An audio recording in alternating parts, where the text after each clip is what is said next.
Bonjour à vous mes douces âmes, c'est parti pour une nouvelle semaine ensemble. Écoutez, je suis encore bien rouge et bien transpirante. Je viens de rentrer du CrossFit et ça a été très intense. Mais écoutez, aujourd'hui on a une belle journée de prévue parce que je dois préparer mon atelier que je tiens demain ici à Phuket en présentiel. Donc je vais aller acheter 2-3 petites choses pour préparer ce que j'ai à préparer.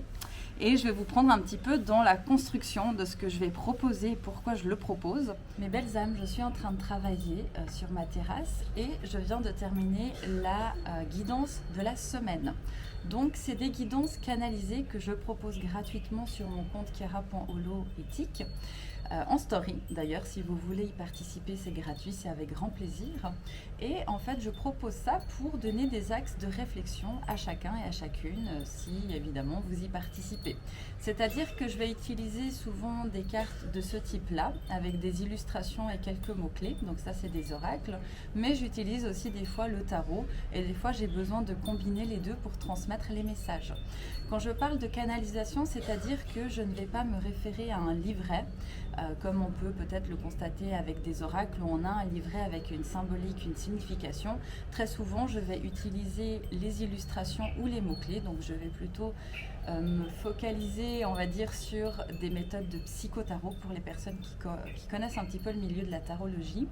Et donc, je vais fermer les yeux, je vais faire ma prière de canalisation que je transmets aussi au sein de la formation en tarologie et je laisse venir à moi en fait les informations.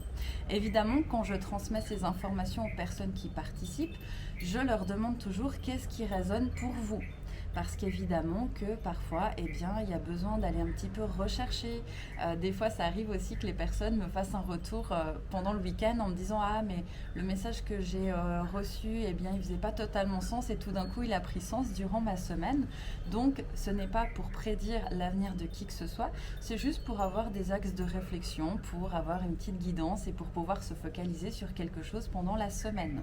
Donc, je donne des petits conseils, des petits tips à travers les canalisations. Voilà, comme ça vous savez tout mes belles âmes. Là je vais tourner un contenu plus spécifiquement sur le besoin de reconnaissance. Et oui, la reconnaissance des autres c'est un sacré sujet personnel déjà, voilà, premièrement pour être sincère, mais aussi c'est une problématique que je perçois et que rencontrent mes clientes en accompagnement one-one. Et évidemment, ce n'est pas fataliste, on peut faire évoluer et changer les choses. Mais surtout, ce qui est important, et je vais juste vous le dire ici, vous pourrez aller voir le contenu complet en fait sur ma page Instagram, c'est que, on va dire, l'acte crucial pour se détacher du besoin de reconnaissance des autres et se réattribuer notre propre reconnaissance, c'est d'accepter que l'autre ne nous reconnaît plus. Et ça, c'est un acte très puissant qui peut être un peu challengeant, hein, vous pensez bien, parce que ça veut dire en gros, qu'est-ce que j'accepte de délaisser et du coup de ne plus correspondre ou plaire à l'autre, et donc qu'il ne me reconnaisse plus et que je me reconnaisse davantage. Enfin voilà, dans les grandes lignes, je vous laisse avec ça et je vais continuer un petit peu à travailler. Ensuite, on doit amener Yuzu chez le vétérinaire. Et cet après-midi, je vais me focus sur la création du workshop de demain. Je me réjouis, vraiment j'ai super hâte, ça va être incroyable. On se retrouve quelques heures plus tard, il est 15h40 ici et je suis en train de préparer et détailler le workshop que je donne demain à Phuket. Donc je vais vous lire un petit peu le flyer que j'ai créé, comme ça vous savez un petit peu de quoi est-ce qu'il s'agit.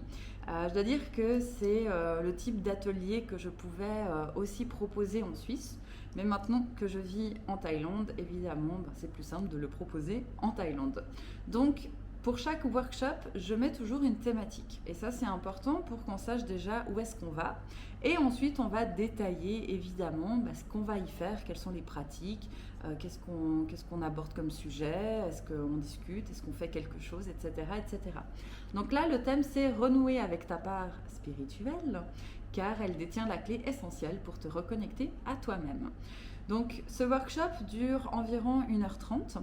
Il y a une quinzaine de participantes, donc autant vous dire que là je suis fully, j'ai dû même refuser des personnes parce que l'espace que je loue ne me permet pas d'accueillir autant de monde.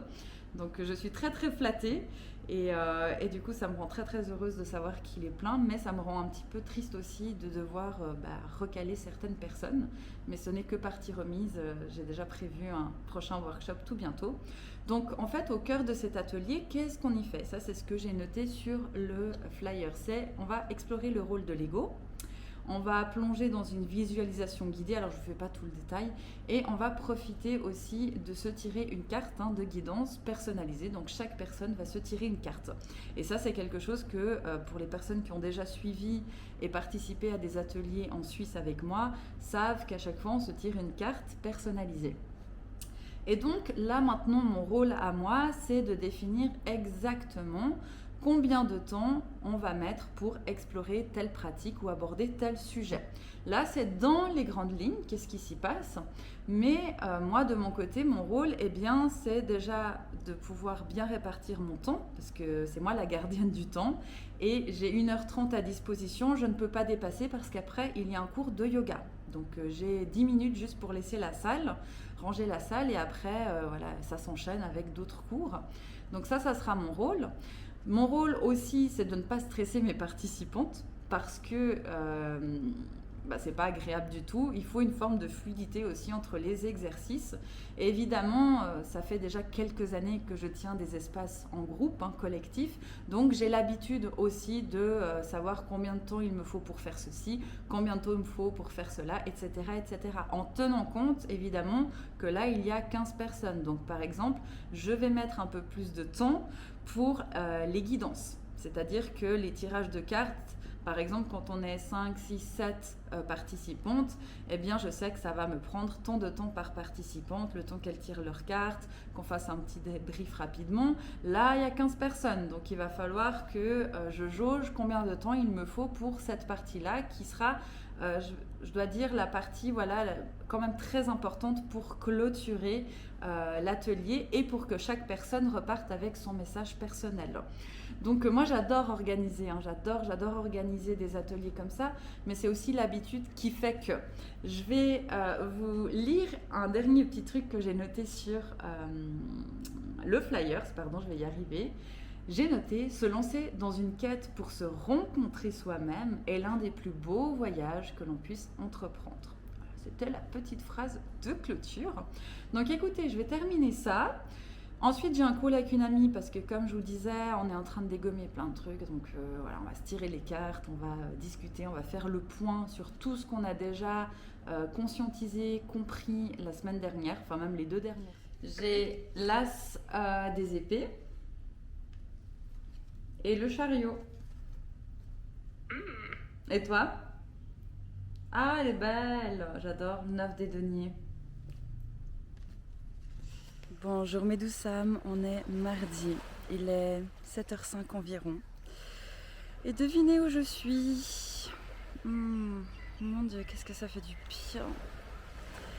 Aujourd'hui, je donne mon workshop à 10h30 et j'avais besoin de me poser, me ressourcer au bord de l'eau. Il n'y a pas grand monde en plus, c'est parfait. Et je vais quand même aller un petit peu marcher avant de rentrer à la maison, prendre mes affaires et aller rencontrer ces merveilleuses femmes. Et cet après-midi, j'ai un rendez-vous thérapie pour moi. Et c'est ce que j'ai envie de vous transmettre aujourd'hui. C'est que je le dis fort, haut et fort, et je n'ai aucune peine à le transmettre sur les réseaux, à mes clientes aussi. Mais je vais aussi en thérapie. Et vous savez quoi? Tant mieux.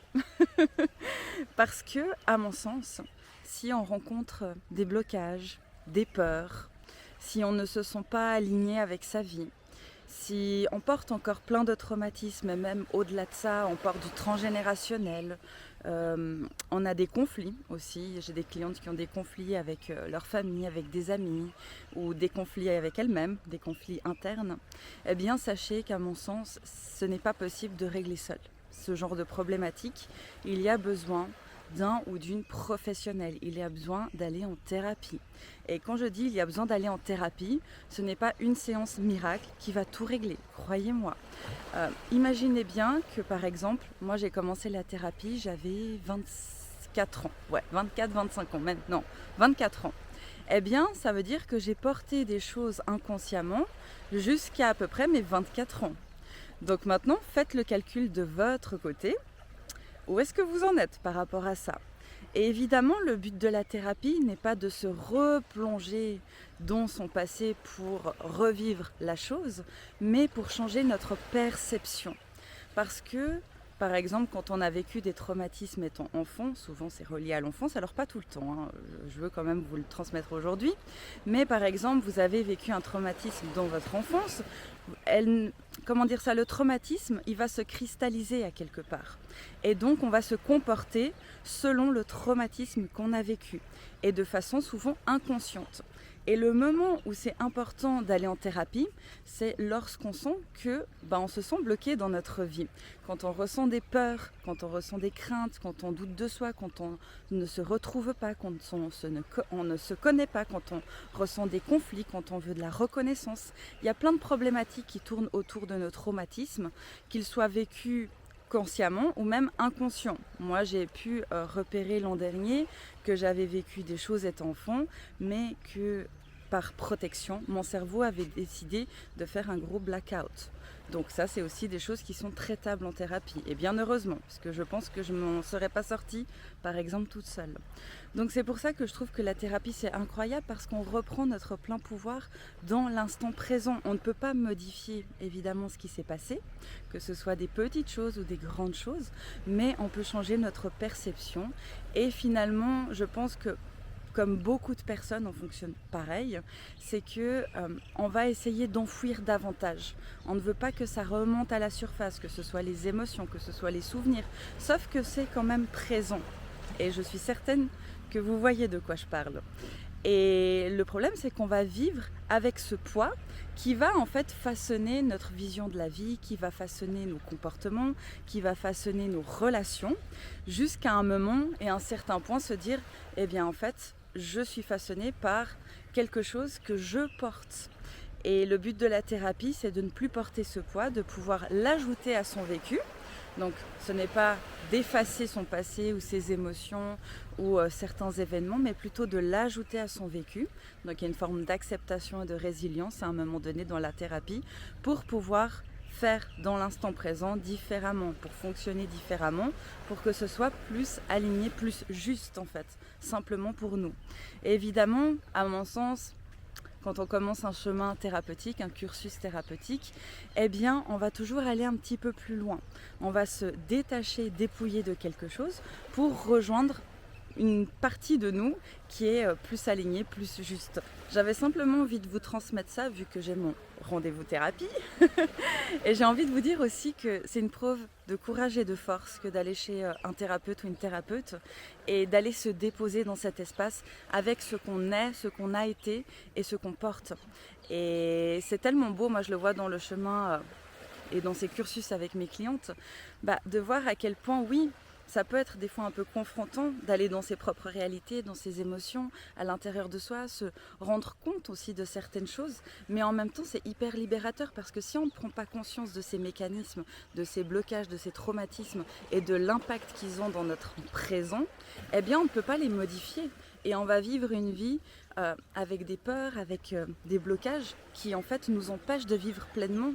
Alors que quand on va en thérapie, eh bien le but c'est de modifier toutes ces perceptions. Et moi, pour vous dire, je pense que je mène cette vie-là aujourd'hui grâce à moi, déjà premièrement, on va se le dire clairement, mais aussi parce que j'ai osé être en thérapie. J'y vais encore, ça fait maintenant 7-8 ans que je vais en thérapie plusieurs fois par année, si c'est pas pour dire tous les mois. Des fois, pendant un mois, je vais voir plusieurs thérapeutes différents.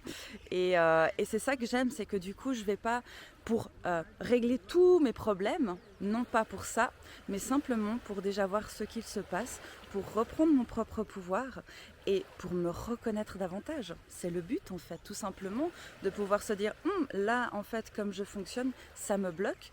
Pourquoi? Qu'est-ce qui se passe? Quelle est la source? Ok, maintenant qu'on a la source, on ne va pas la trouver comme excuse pour notre quotidien, mais on va transformer cela pour que ce soit beaucoup plus agréable dans la vie quotidienne et pouvoir rejoindre ce que l'on souhaite. Et moi, voilà, c'est pour ça que je vais en thérapie.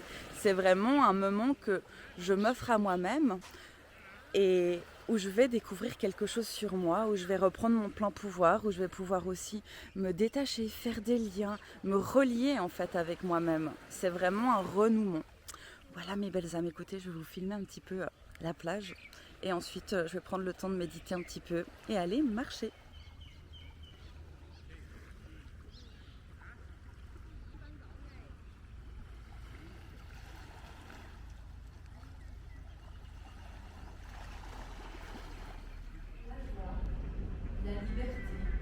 La liberté des émotions, la liberté du corps, la liberté de votre âme.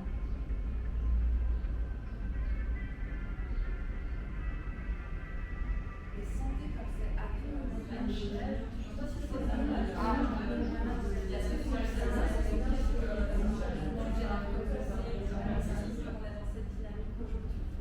En tout cas, je voulais fortement vous remercier pour ce moment, ça a passé super rapidement. Je suis presque un peu triste pour le coup. Bravo. Bon mes belles âmes, il est 7h du matin ici et je m'apprête à aller au 7-Eleven. Pour celles qui connaissent, eh bien, c'est un magasin qui est ouvert H24 ici en Thaïlande. Et ici en Thaïlande, il y a quelque chose que les Thaïs font très très souvent. Ils vont se balader, ils vont au resto en pyjama. Donc je vais y aller en pyjama puisque ici, il n'y a pas de jugement. On s'en fout en fait de comment vous êtes habillé, à quoi vous ressemblez. Donc ça c'est très pratique. Pour plein de raisons, je ne sais pas si vous avez parlé du coup du Big Buddha. Je veux bien avoir les échos si on se lance dans cette... dans cette longue ponte. Bon, je vais quand même vous faire un vrai bonjour mes belles âmes. On est jeudi matin encore. Et écoutez, hier je ne vous ai rien filmé simplement parce que c'était mon jour off. Et je me suis reposée, j'ai eu plusieurs calls. Donc finalement ça a été une journée bien chargée. Et surtout, je suis en pleine intégration. Vous pensez bien que ces derniers temps, je refais de la thérapie, comme je vous l'ai dit, je crois mardi. Et donc, il y a des gros sujets que je suis en train de traiter, retraiter pour le coup. Et il me faut un temps d'adaptation et aussi d'intégration. Et il y a pas mal de mouvements aussi au niveau personnel et professionnel en ce moment. Donc voilà, écoutez, c'est un petit peu ce qui se passe en ce moment. Mais aujourd'hui, je suis hyper contente parce que je vais me rendre chez mon amie Astrid, avec qui on est en train de co-créer des gros projets. Donc aujourd'hui, on va brainstormer ensemble, on va poser un petit peu ce qu'on souhaite, dans quelle direction on veut aller et comment organiser ce qu'on a envie d'organiser, de préparer comme... Oui, bonjour, comme projet. Donc je me réjouis de vous en parler prochainement. En réalité, je suis pas mal en train de travailler en sous-marin, comme on dit, en arrière-plan. Et ça demande une forte concentration. Et je suis surtout en train d'essayer des nouvelles méthodes parce que je me suis rendu compte ces dernières années, et peut-être que vous pourrez aussi vous identifier à ça, alors dans d'autres domaines de vie, mais j'avais et j'ai tendance à faire plusieurs choses en même temps. C'est-à-dire que, par exemple, j'ai tendance, par exemple, quand je travaille, à répondre à des mails en même temps, en faisant du contenu, en même temps, en créant des projets, en même temps, en écoutant de la musique. Et en fait, je me suis rendu compte que ce n'était pas finalement une qualité que de pouvoir faire plusieurs choses en même temps parce qu'il manque à mon sens une pleine présence à ce que l'on fait. C'est pour ça que par exemple le matin, j'ai arrêté d'écouter de la musique ou d'écouter des podcasts pendant que je fais ma peinture. Mais quand je fais ma peinture, je vais être uniquement focus sur la peinture et rien d'autre. Alors évidemment, après, il y a les bruits des oiseaux, de la nature autour de moi, vu que je fais ça sur ma terrasse. Mais je me suis rendu compte, en fait, que finalement, c'était peut-être pas tant une qualité de pouvoir faire plein de choses en même temps, même si oui, on va plus rapidement. Je le conçois et je suis totalement d'accord. Mais donc, il manque quand même une pleine présence et conscience dans ce que l'on peut faire. Et du coup, j'en ai pris conscience ces derniers mois.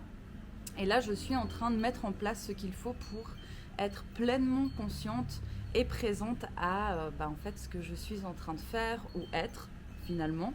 Et de faire plus attention en fait à rester focus sur une chose à peu près pendant un certain temps et ensuite passer à l'autre chose. Donc ça demande un effort supplémentaire, je ne vais pas vous mentir, et pas mal d'ajustements. Donc évidemment, mes tâches au niveau professionnel que j'ai tendance à faire plus rapidement, eh bien aujourd'hui je prends plus de temps, mais du coup j'ai l'impression d'être complètement plongée dedans et finalement le temps que je gagnais avant, je pense que je le gagnerai sur du long terme quand même, vu que je suis pleinement consciente et je sais ce que je dois faire et où est-ce que je veux aller.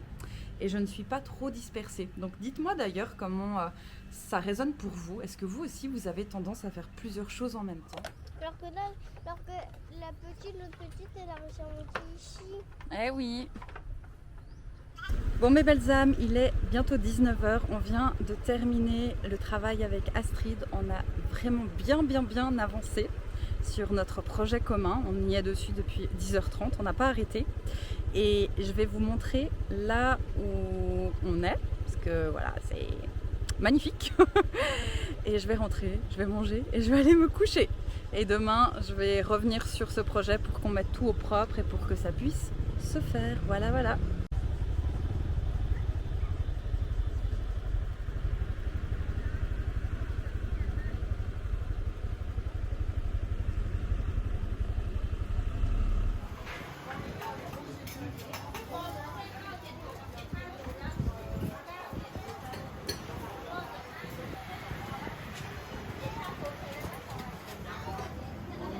Bonjour à vous mes douces âmes, on est vendredi, bientôt 14h et écoutez, hier j'ai pas filmé grand chose de ma journée, simplement parce que comme je vous le disais, j'ai dû vous le dire je pense, mais ça a été une journée grave chargée. On a énormément avancé sur notre projet commun avec mon amie Astrid.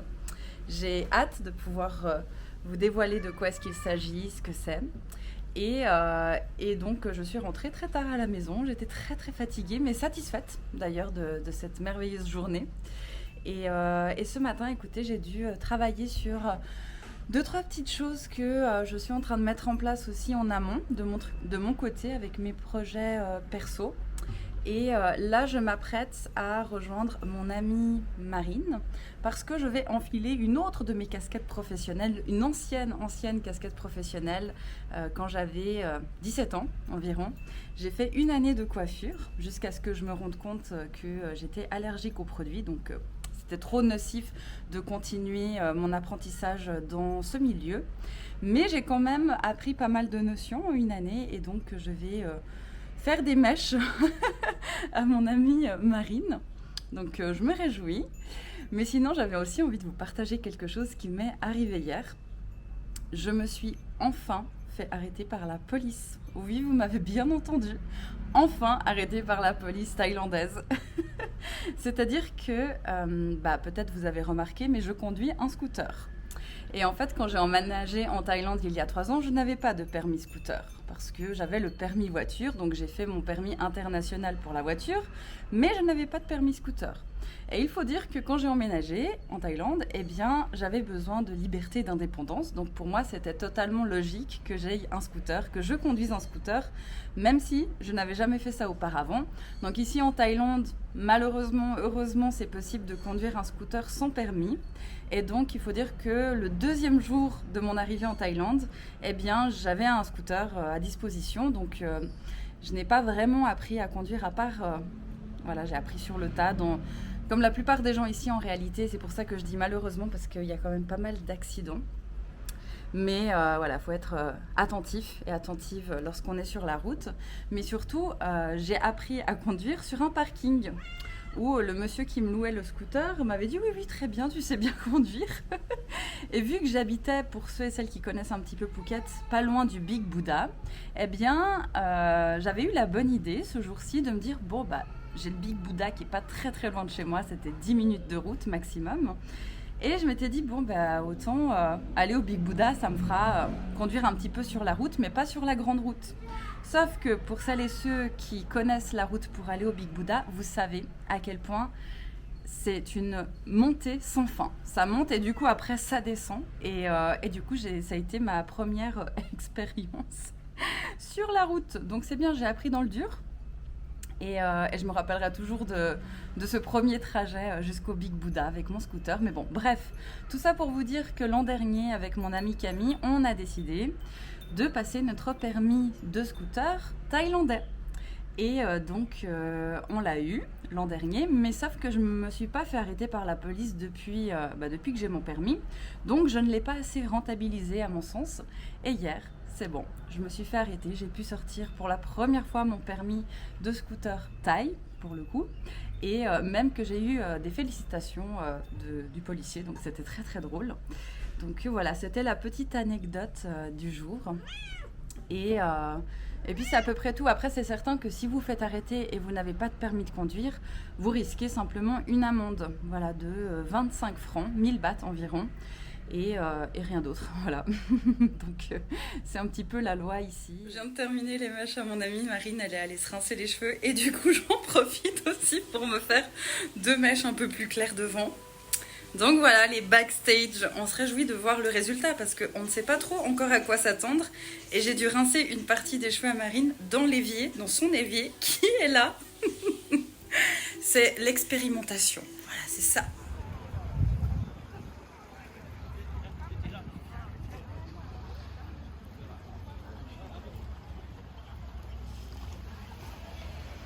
Bon mes belles âmes, on est samedi matin, on vient d'aller faire un petit déjeuner au bord de l'eau avec Dani. Et j'ai remarqué que je n'ai pas clôturé ce vlog, en tout cas j'espère que ça vous a plu. Et n'hésitez pas à commenter, ça me fait toujours très plaisir de lire vos commentaires. Et je vous dis à la semaine prochaine et je vous fais des gros bisous.